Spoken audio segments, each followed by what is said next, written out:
साथियों,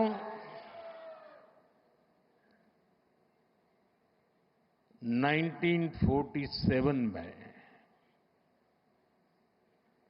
जब मां भारती के टुकड़े हुए,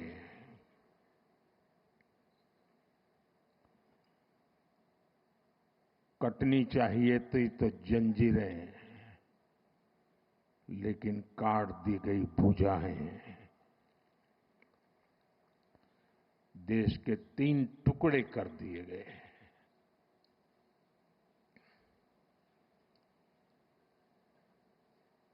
और उसी रात पहला आतंकवादी हमला कश्मीर की धरती पर हुआ।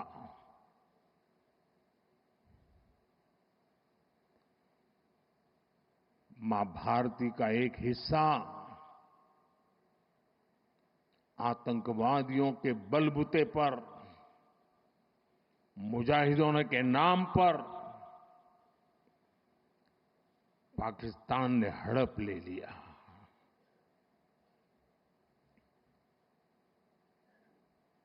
अगर उसी दिन इन मुजाहिदों को मौत के घाट उतार दिया गया होता,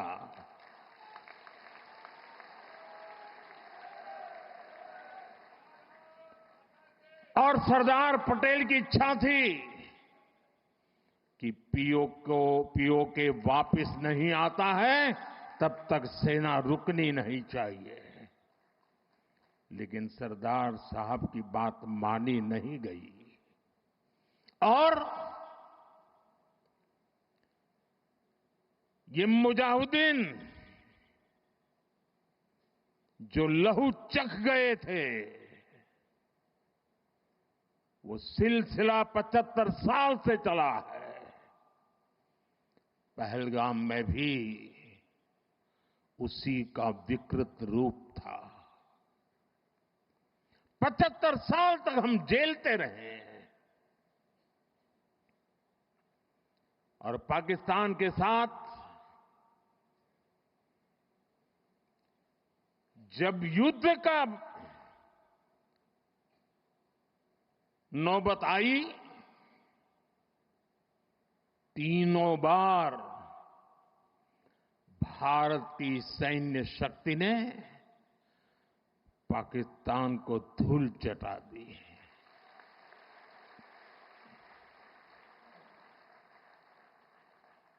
और पाकिस्तान समझ गया कि लड़ाई में वो भारत से जीत नहीं सकते हैं, और इसलिए उसने प्रॉक्सी वॉर चालू किया। सैन्य प्रशिक्षण होता है, सैन्य प्रशिक्षित आतंकवादी भारत भेजे जाते हैं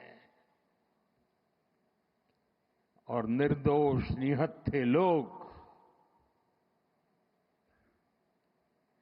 कोई यात्रा करने गया है, कोई बस में जा रहा है, कोई होटल में बैठा है, कोई टूरिस्ट बन के जा रहा है, जहां मौका मिला वे मारते रहे, मारते रहे, मारते रहे, और हम सहते रहे। आप मुझे बताइए, क्या ये अब सहना चाहिए? क्या गोली का जवाब गोले से देना चाहिए? ईंट का जवाब पत्थर से देना चाहिए? ये कांटे को जल मुर्द से उखाड़ देना चाहिए?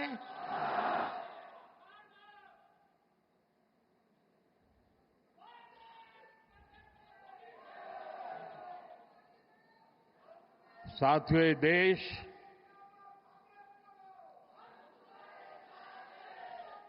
उस महान सांस्कृतिक परंपरा को लेकर के चला है,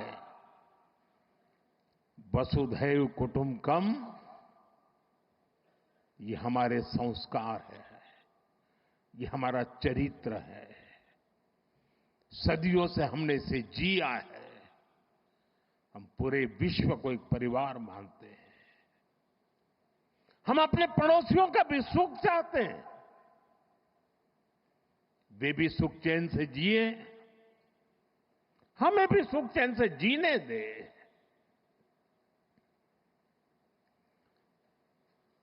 ये हमारा हजारों साल से चिंतन रहा है।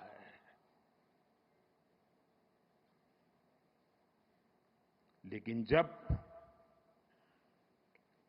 बार बार हमारे सामर्थ्य को ललकारा जाए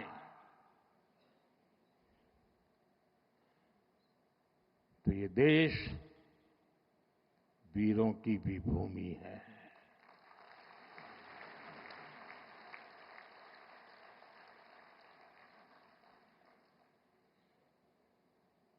आज तक जिसे हमें प्रॉक्सी वॉर कहते थे,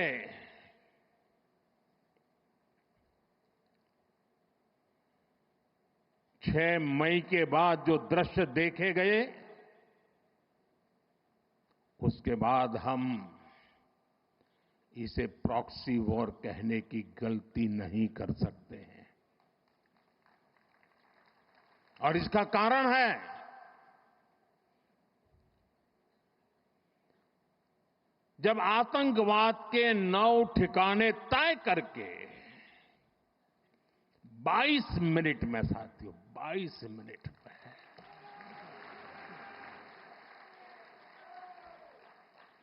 उनको ध्वस्त कर दिया। और इस बार तो सब कैमरा के सामने की सारी व्यवस्था रखी थी ताकि हमारे घर में कोई सबूत न मांगे। अब हमें सबूत नहीं देना पड़ रहा है, वो ऊपर वाला दे रहा है।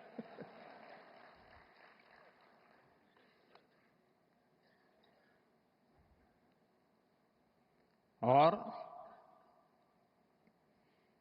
मैं इसलिए कहता हूं अब ये प्रॉक्सी वॉर नहीं कह सकते इसको,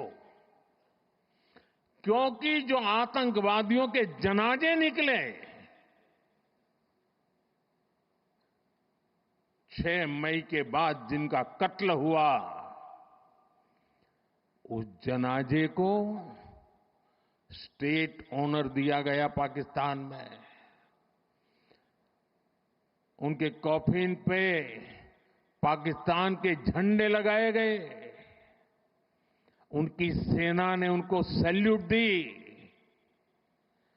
ये सिद्ध करता है कि आतंकवादी गतिविधि ये प्रॉक्सी वॉर नहीं है, ये आपकी सोची समझी युद्ध की रणनीति है।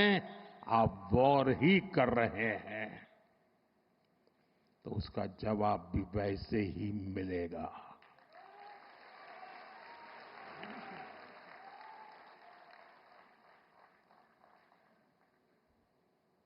हम अपने काम में लगे थे, प्रगति के राह पे चले थे।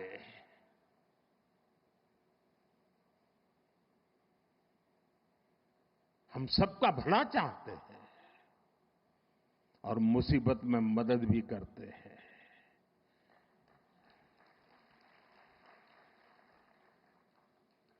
लेकिन बदले में खून की नदियां बहती है।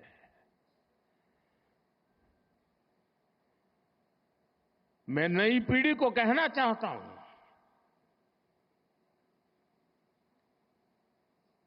देश को कैसे बर्बाद किया गया है। 1960 में जो इंडस वाटर ट्रीटी हुई है, अगर उसकी बारीकी में जाएंगे तो आप चौंक जाएंगे। यहां तक तय हुआ है उसमें कि जो जम्मू कश्मीर की अन्य नदियों पर डैम बने हैं, उन डैम का सफाई का काम नहीं किया जाएगा, डिसिल्टिंग नहीं किया जाएगा, सफाई के लिए जो नीचे की तरफ गेट है वो नहीं खोले जाएंगे। 60 साल तक ये गेट नहीं खोले गए और जिसमें 100% पानी भरना चाहिए था, धीरे धीरे इसकी कैपेसिटी कम हो गई, 2%, 3% रह गया।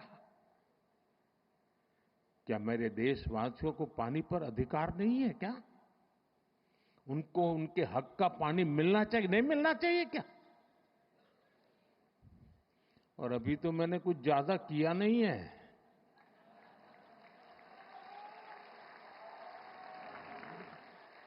अभी तो हमने कहा है कि हमने इसको एबेंस में रखा है, वहां पसीना छूट रहा है।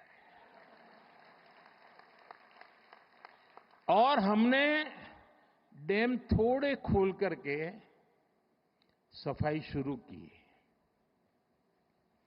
जो कूड़ा कचरा था वो निकाल रहे हैं। इतने से वहां फ्लड आ जाता है। साथियों, हम किसी से दुश्मनी नहीं चाहते हैं। हम सुख चैन की जिंदगी जीना चाहते हैं। हम प्रगति भी इसलिए करना चाहते हैं कि विश्व की भलाई में हम भी कुछ योगदान कर सके।